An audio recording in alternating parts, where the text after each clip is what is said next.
तो आपका जो सक्सेस जर्नी रहा, जो भी स्ट्रगल आप किए और इस मुकाम तक पहुंचे, उसके बारे में थोड़ा बताइए।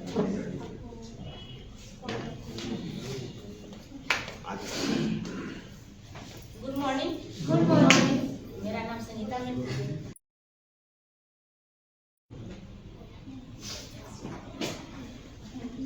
गुड मॉर्निंग, मेरा नाम संगीता मेहता।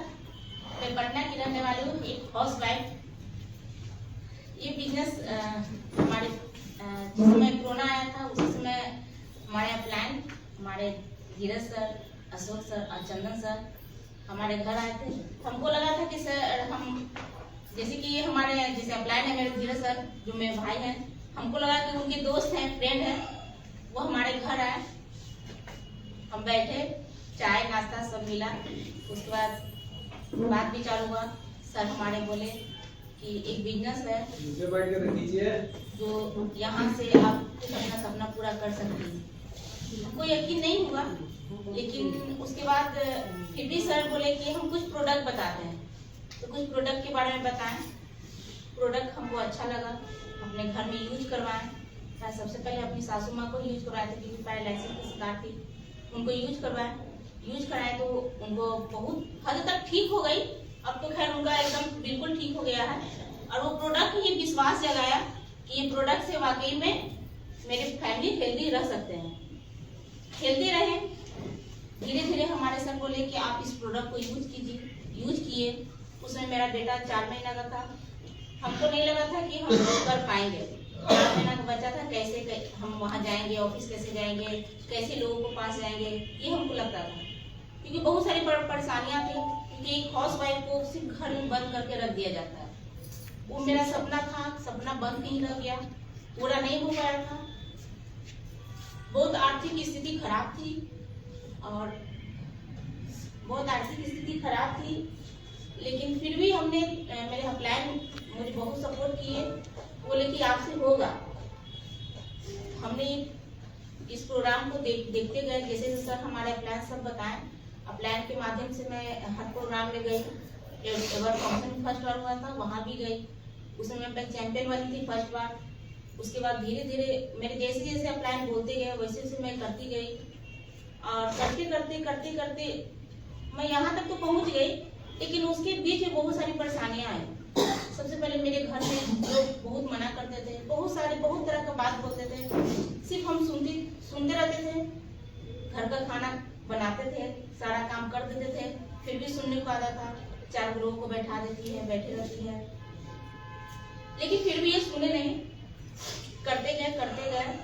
मतलब कहते एक ढीठ बनना, वो ढीठ में बन गई थी। क्योंकि हमको लग रहा था कि यहाँ से मेरा सपना पूरा हो सकता है। एक उम्मीद जगा, जिस तरह से हमारा प्लान बताया कि यहाँ से एक उम्मीद जग सकता है। एक उम्मीद की किरण थोड़ा सा दिखा। मैं बस उसी रास्ते से चली गई। परेशानियां आई, बहुत सारे लोग बोलने लगे, आसपास के लोग बोलने लगे। मेरे हस्बैंड भी बोले नहीं करना है, तुम्हें घर से बाहर नहीं निकलना है, क्योंकि इतने साल से तुम घर से बाहर नहीं निकली। मेरे पापा को क्या बोलेंगे कि उनकी बहू क्या करने जा रही है। घर घर तक लोगों को बोलती है, साबुन पेस्ट तेल के बारे में बताने जाएगी, प्रचार करने जाएगी। पैसे की कमी नहीं है तो क्यों जाना। उसमें हमको बहुत रोना आया, बहुत सोचे समझे। फिर हम अपने प्लान को फोन किए कि सर ऐसा बात है तो हमसे नहीं होगा। सर बोले नहीं हो जाएगा। फिर जब सर ने बोले फिर हिम्मत आ गया। फिर करते गए। मेरा बेटा भी धीरे धीरे बड़ा होते गया। फिर मेरी बेटी मैट्रिक का एग्जाम दे दी, तो थोड़ा सा लगा कि चलो मेरा तो पढ़ाई छूट गया था, मैं भी जो पढ़ाई नहीं कर पाई। सपना था मेरा, पढ़ाई बहुत शौक था पढ़ाई करने का, पढ़ाई नहीं कर पाई। मैं डांस बहुत अच्छा करती थी, वो भी छूट गया। एनसीसी में मैं अच्छी लीडर थी, वो भी छूट गया। स्केचिंग मैं करती थी, वो भी छूट गया। नहीं कहा जाता सारा सपना चूर होके, सिर्फ शादी होने के बाद सारा सपना चूर हो गया।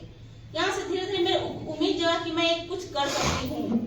लगता है कि हो सकता है मेरा धीरे धीरे जो सपना पीछे रह गया था वो यहाँ से सपना पूरा हो सकता है। मैं धीरे धीरे जैसे जैसे मेरे प्लान करते गए लोगों को ताना बहुत सुनते गई, लेकिन उसको दिल पर नहीं ली।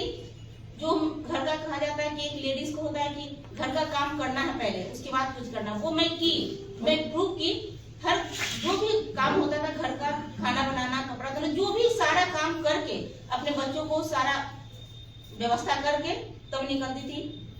उसके बाद जब मेरी बेटी मैट्रिक पास की तो थोड़ा सा लगा कि मेरा एक हौसला बढ़ा कि चलो मेरी बेटी मेरे साथ देगी।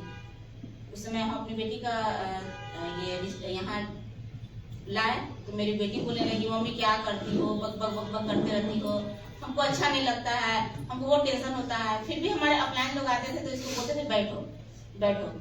बैठने लगी, जबरदस्ती हम भेजने लगे। अब ऑफिस हम नहीं जाते थे, जबरदस्ती हम इसको भेजते थे कि तुम जाओ। ये जाने लगी, धीरे धीरे जाते जाते इसको भी थोड़ा सा यहाँ पर अच्छा लगने लगा। लगते लगते आज मेरे साथ कर रही है काम, डायरेक्टर बन गई है।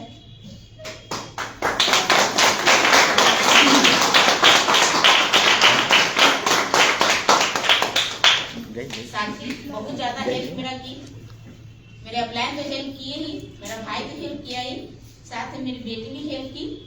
अगर नहीं हेल्प करती तो हो सकता मैं यहाँ तक नहीं पहुँच पाती, क्योंकि सबसे पहले डायरेक्टर बनी, डायरेक्टर बाद स्टार के बाद गोल्ड, सिल्वर गोल्ड, उसके बाद अभी स्टार में क्वालिफाई की हूँ। और एक कहा जाता है यहाँ इस समय इतना ज्यादा ठंड भी पड़ा, बहुत ज्यादा ठंड पड़ा, फिर भी हमारे अपलाइन बने आप कर सकती हैं। आप जब ठान ली कि हमको स्टार्ट करना है तो आप कर सकती है। इतने ठंड में, कड़ी ठंड में भी मैं गई, हमारा अपने अपलाइन लोग के साथ भी गई, अपने बेटी के साथ गई, गाड़ी चलाकर मम्मी बहुत ठंड है, फिर भी गई। लास्ट में स्टेज ऐसा हो गया कि 2-3 दिन बचा तो लगा कि अब नहीं होगा, मम्मी नहीं होगा। हम बोले कि नहीं हो जाएगा, नहीं सोचो हो जाएगा, हमको लेना है तो लेना है, इस जगह इस पद को लेना है तो लेना है। धीरे धीरे करते लास्ट तक हो गया। सर भी बोले कि हम भी यही रहेंगे, आप लोग को करवाएंगे। हमारे एक नए अपलाइन 4 अपलाइन है, हमारे अजय सर, अशोक सर, धीरज सर, चंद्र सर, उनको तहे दिल से मैं बहुत याद करना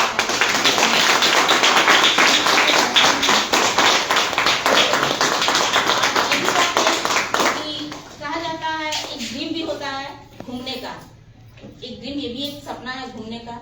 वो सपना भी नहीं था, कहीं नहीं जाती थी, बस बहुत होता था राजगीर से पटना फिर गया, बस यही 2 टूर होता था मेरा, और नहीं होता था। लेकिन 5 साल से वो भी छोड़ दी थी कि नहीं जाएंगे, बार एक ही जगह जाना अच्छा नहीं लगता है। लेकिन देखिए एक वेस्टेज एक प्लेटफॉर्म का इतना शानदार जगह बना हुआ है जो अपना सपना सही में पूरा कर सकते हैं। इसके माध्यम से मैं थाईलैंड गई घूमने, और वो भी अपने हस्बैंड को लेकर। हस्बैंड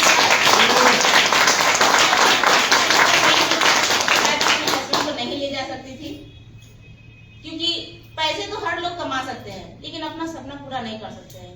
लेकिन यही एक ऐसा प्लेटफॉर्म है जो आप अपना सपना पूरा कर सकती है, क्योंकि महिला चाहती है करना लेकिन कर नहीं पाती है, क्योंकि बहुत सारी परेशानी जैसे हमें हुआ तो हो सकता है बहुत सारी लेडीज को होती है, सही में होती है। जब हम परेशानी खेले तो हर महिला को परेशानी होती है। अभी देखिए महंगाई कितना तेजी से महंगाई बढ़ रहा है। एक अगर किसी के हस्बैंड अगर कमा रहे हैं तो क्या एक कमाई से होता है? अपने बच्चे को अच्छा से नहीं पढ़ाई लिखाई दे सकते हैं, नहीं उसका मतलब जो भी शौक है, उसका जो अरमान होता है वो पूरा नहीं कर सकते हैं। लेकिन ये प्लेटफॉर्म है कि अगर पार्ट टाइम में भी महिला अगर करती है इसको, तो आने वाला समय में अपने बच्चे को भी करियर अच्छा रख सकती है, और जो उसका ड्रीम है उसका ड्रीम भी पूरा कर सकती है। मैं यही करना चाहती हूँ कि हर महिला को अपना सपना चुरा कर नहीं रखना चाहिए, यहाँ आकर अपने ड्रीम को पूरा करे। ड्रीम अगर गोल रहेगा, जिस तरह से आज मैं पहुंची उस तरह से हर महिला यहाँ पहुंच सकती है। Thank you ma'am. इतना आपको चैलेंजेस आया, उसके बावजूद भी आप इस बिजनेस में बनी रही। कौन सा ऐसा कारण था जो आपको इस बिजनेस में रोक कर रखा इतना मुश्किलें के बावजूद भी? किस लिए आप इस वेस्टेज को चुनी थी या किस लिए आप बनी रही? हम वेस्टेज के इसलिए चुने थे कि मेरी 3 बेटी थी, मेरे पास प्रॉपर्टी नहीं था, बस एक मेरे हस्बैंड कमाने वाले थे, एक कमाने वाले और बहुत सारे फैमिली थे। जैसे मैं अपना घर तो चलाती थी, साथ में अपनी ननद के बेटी लोग को भी घर चलाते थे, क्योंकि मेरी ननद डेट कर रही थी, उनका 4 बच्चा था, उनके पिताजी छोड़ के चले गए थे, तो एक घर वो था, एक घर मेरा था, 2 घर चलाते थे, और सिर्फ मेरे हस्बैंड। तो थोड़ा सा वो था कि मेरी बेटी को लेकर हुआ कि मेरे 3 बच्चियां हैं, मेरे हस्बैंड कैसे करेंगे, तो ये सब परेशानियां हमको लगी। तो हम वेस्टेज में आए कि ताकि हम अपने कम ये तो हो सकता है कि मेरे हस्बैंड तो सपोर्ट कर रहे हैं, थोड़ा पैसा से कर रहे हैं, थोड़ा हेल्प कर रहे हैं, अगर यहाँ आएंगे तो हो सकता है मेरी बच्ची लोग का भी भविष्य बन जाए, क्योंकि किसी का एक बेटी होता तो तो सोचना तो पड़ेगा ही। यानी यही कारण आपको इस बिजनेस में रोक कर रखा। Yes sir. तो आप कर सकती है तो और भी महिलाएं कर सकती हैं। हाँ, बिल्कुल सर। तो एक मैसेज दे दीजिए और महिलाओं को। हम महिलाओं लोग को यही करना चाहते हैं कि जब हम कर सकते हैं तो हर महिला कर सकती है, क्योंकि हर महिला का अपना अपना एक सपना होता है जो सपना पूरा नहीं कर सकती है। यही एक प्लेटफॉर्म है, यही एक जगह है जो आप पार्ट टाइम में भी थोड़ा थोड़ा निकल कर भी अगर आप करती हैं तो आने वाला समय में अपने बच्चे का भी भविष्य बना सकती है और अपना भी खुद का भी भविष्य, अपना ड्रीम को पूरा कर सकती है।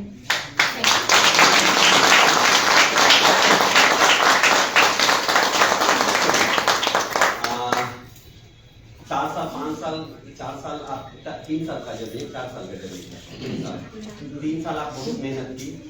इस साल दिसंबर तक में आपका क्या ड्रीम है, क्या क्या चाहती हैं? मेरा ड्रीम है कि मैं क्राउन तक जाऊं और 1 लाख तक पहुंचूं। 1 लाख महीने का इनकम।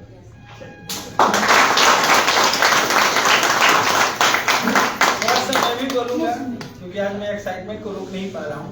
रियल में जब मैं मैम से पहली बार मिला था तो बिल्कुल घरेलू महिला थी, शिक्षित थी, पढ़ी लिखी थी, बट सिचुएशन के साथ बदल गई थी और सपना देखने से भी डर रही थी। बोल रही थी कि सर हम नहीं कर पाएंगे, आप लोग जेंट्स हैं, लोगों के पास जा सकते हैं, लोगों से मिल सकते हैं, मैं कैसे करूंगी।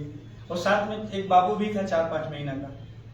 लेकिन हमने इनको विजन दिया कि आपकी 3 बेटी है, बच्चे हैं, क्या इसका फ्यूचर आप घर में रहकर बना सकती हैं। वो चीज इनको क्लिक किया और वहीं से इनके अंदर एक अरमान जगा और फिर ये डिसीजन ली कि हाँ मैं कर सकती हूँ। और जो चैलेंजेस फेस की वो खुद यही की। मैं इनको सैल्यूट करता हूँ तहे दिल से कि एक महिला होकर लाख चैलेंजेस आने के बावजूद भी झुकी नहीं, अड़ी रही कि मैं सफल होंगी और अपने बच्चों को करियर बनाऊंगी। और सच में बिहार के अंदर मैं तो इनको बिहार का सैनी भी बोलता हूँ मजाक से, और रियल में ये प्रूव करके दिखा दी है कि संगीता मेहता एक अकेले नहीं, बिहार की कोई भी लेडी अगर चाह जाए तो उसके लिए कोई सपना अधूरा नहीं रह सकता है, पूरा हो सकता है।